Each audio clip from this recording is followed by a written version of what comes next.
ভাই, পহেলা বৈশাখের পান্তা ইলিশের দাওয়াত রইলো, তাড়াতাড়ি চইলা আইসেন। বলেন কি ভাবি, তাই নাকি? তা শুধু কি পান্তা ইলিশই খাওয়াবেন না সাথে অন্য কিছুও খাওয়াবেন? আপনার যা খাইতে মন চায় আপনি তাই খায়েন। এখন বলেন, পিঠের মাছ খাবেন না পেটের মাছ খাবেন? আরে ভাবি, আপনি তো জানেন আমি পেটির মাছ খাইতে খুব পছন্দ করি।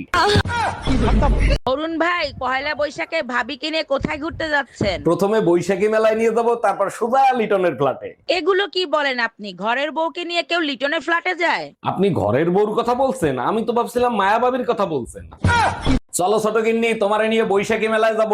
দুলা ভাই, আপনার সাথে ঘুরতে যাইতে তো ভয় লাগে, যদি উল্টাপাল্টা কিছু করেন। তোমারে নিয়ে যাব বৈশাখী মেলায়, লোকজনের ভিতর উল্টা পুল্টা কি করব? বৈশাখী মেলার কথা বলে যদি লিটনের ফ্ল্যাটে নিয়ে যেয়ে কিছু করেন। তার মানে লিটনের ফ্ল্যাটে যাওয়ার খুব ইচ্ছা, তাই না? মায়া, একটা জিনিস খেয়াল করছো? শীতের সিজনে কেউ গঙ্গা স্নানে যায় না, গরমের সিজনে যায়। ঠান্ডা পানিতে বেশিক্ষণ পাপ ধুইতে পারবে না তো, তার জন্য গরমের সিজনে যায়। আমি সিদ্ধান্ত নিয়েছি শীতের সিজনে গঙ্গা স্নানে গিয়ে পাপ ধুয়ে আসবো। কষ্ট করে তোমারে আর গঙ্গা স্নানে যাইতে হবে না। কি পাপ করছো সেইটা বলো, আমি ধুয়ে দিচ্ছি। আচ্ছা, একজন পুরুষ মানুষ জীবনে কি পেলে সবচেয়ে বেশি খুশি থাকে? এক হইলো সন্তান, দ্বিতীয় বউ হইলেই বেশি খুশি থাকে। ওরে আমার বাবুটা, দাঁড়াও আমি তোমার জন্য গরম গরম চা বানাই নিয়ে আসি। আচ্ছা শোনো, চার ভিতর আদা একটু বেশি করে দিও। এক মিনিট, তুমি এর আগে কি বললা? দ্বিতীয় বউ পাইলে খুশি হবা?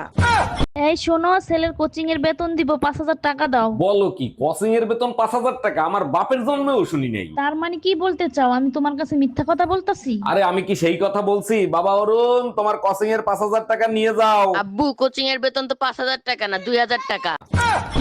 এক মিনিট দাঁড়াও। হ্যালো স্যার, আপনার কোচিং এর বেতন কত?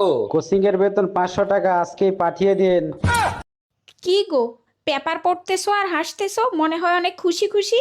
আরে খুশি হব না? আমাদের বিবাহিত পুরুষদের জন্য হাইকোর্ট যে রায় দিয়েছে, ওই রায় দেখে আমার কি যে আনন্দ লাগতেছে। আজকে যে আমি কি খুশি তোমাকে বলে বুঝাতে পারবো না। বাবা, এত খুশি? দেও দেখি পেপারটা, হাইকোর্ট কি রায় দিল। দাঁড়াও, আমি পড়ে শোনাচ্ছি। এখন থেকে পুরুষরা দ্বিতীয় বিয়ে করার জন্য প্রথম স্ত্রীর কাছ থেকে কোনরূপ অনুমতি নেওয়ার প্রয়োজন নাই। এসব আইন মানি না, কোনোদিন মানবো না। আরে তোমার মতো একজন আর মানায় না মানায় কিছু যায় আসে না। আমি একা না, সারা বাংলাদেশের বিবাহিত আপুরা সকলে একসাথে হয়ে প্রতিবাদ করব, প্রয়োজনে আন্দোলন করব। কই গো আপুরা, তোমরা কি সকলে একমত? যদি একমত হও তাহলে কমেন্টে জানাও, আর বেশি বেশি শেয়ার করে দাও, যাতে করে আমরা বিবাহিত সব আপুরা একসাথে হয়ে প্রতিবাদ করতে পারি। আরে তোমাদের মানায় না মানায় কিচ্ছু যায় আসে না। হ, এত খুশি হইও না।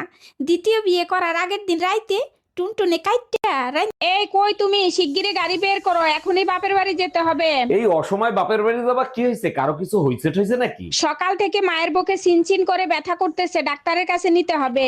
আরে এর জন্য এত ভয় পাওয়ার কিছু নাই, ও তো শুধু জমরাজ মিস কল দিছে। একটা পিচাসের সাথে বিয়ে হইছে, শীত শুরু হইলে আর গোসল করার নামও নেয় না। হে প্রভু, কি শীত দিছো, এখন তো আর সহ্য করতে পারতেছি না। গোসল না করো, ঠিক মতো হাত পা নাক মুখ তো ধুইতে পারো। শীতের শুরুতে নাক মুখ তো ধুইতাম, এখন তো পানিতে হাত দিতে পারি না, কারেন্টের মতো শর্ট করে।